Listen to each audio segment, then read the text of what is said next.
Thank you. Johnny, thank you. As a guy from Jefferson County, it'd be nice to fish for the first time with shoes on. I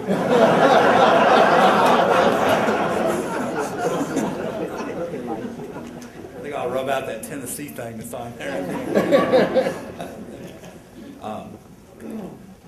David's certainly, where's Murphy? He's hiding already. Immediately runs off and hides behind the highway patrol and knows I've got the microphone.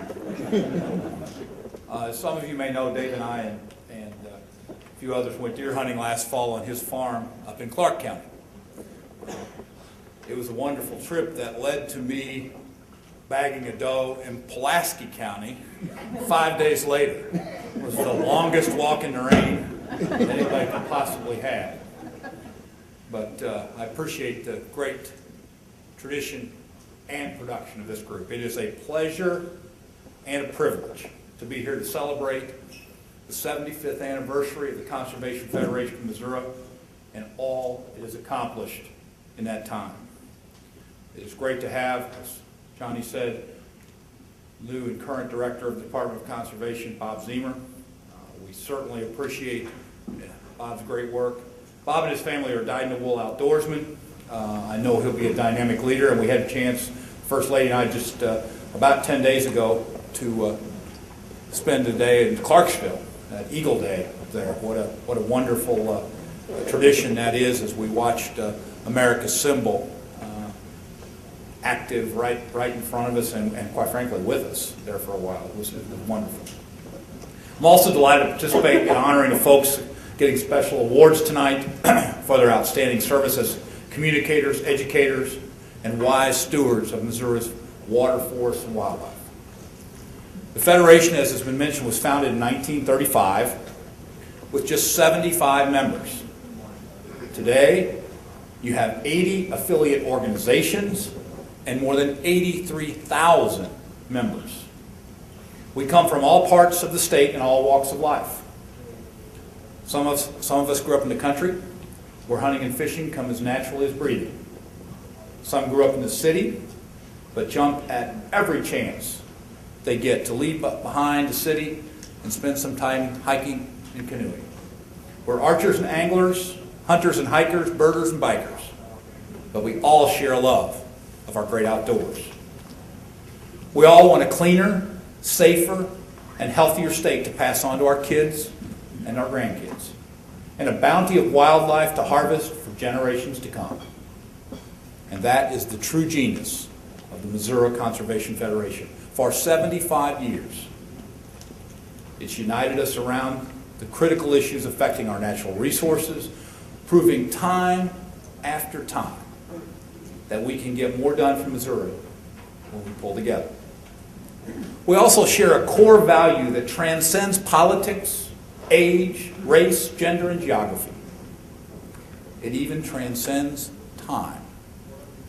And that is our belief that we have a duty to be good stewards of the land. Conservation is not the work of a single person or a single generation.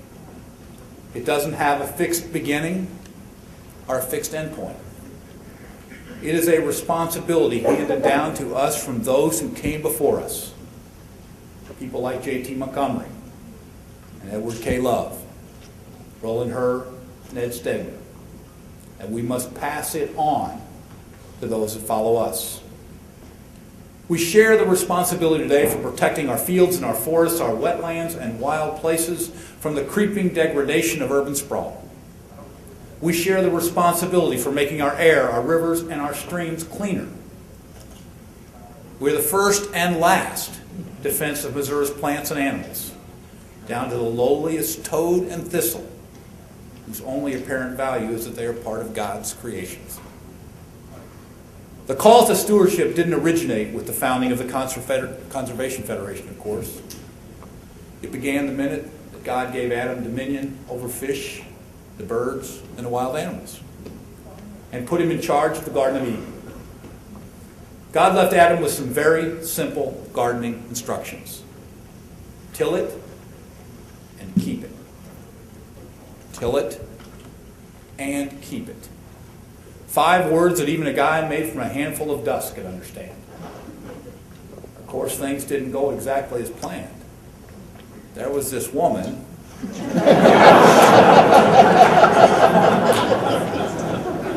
this snake and this apple tree, but we can't blame Adam and Eve entirely. Human beings, being what we are, can't fully appreciate something unless we're aware of how special it is. And if we don't appreciate it, we won't take care of it. And that gets us from the management issues in Eden to the biggest problems facing conservation today. Too many people are disconnected from nature. That's true of adults, but especially true of kids. It's even got a name now. Nature deficit disorder.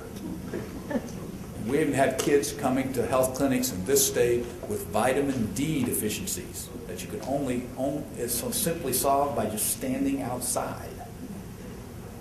What are kids doing instead? According to the experts, kids between the ages of 8 and 18 spend an average of about 7.5 hours a day on activities like watching TV, messing around on Facebook, or playing video games. And that doesn't include the time they spend watching movies, playing games, or just using the computer. Not surprisingly, the rate of childhood and teen obesity has surged. Over the past several decades, the number of overweight kids 6 to 11 has quadrupled, and the number of overweight teens has tripled. Reconnecting with nature isn't just something you can do indoors, sitting at a computer or watching TV. You just can't do it that way. It requires being there, walking around in it. That's how future conservationists are made. And that is why tonight, in a few minutes, I will sign an executive order issuing the Children in Nature Challenge. I'm challenging all Missouri communities to make the most of the wonderful programs and opportunities that exist for kids to experience nature in the outdoors. Educating them about nature will not only benefit our children physically and mentally today, it will instill in them a lifelong understanding and concern for the care of our natural resources.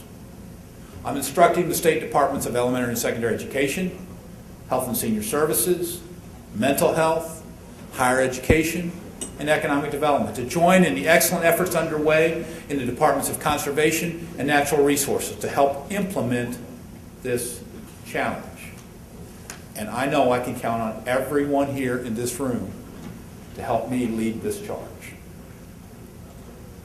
Now, fortunately, just about anywhere you live in Missouri, it's easy to reconnect with nature within a short drive from home.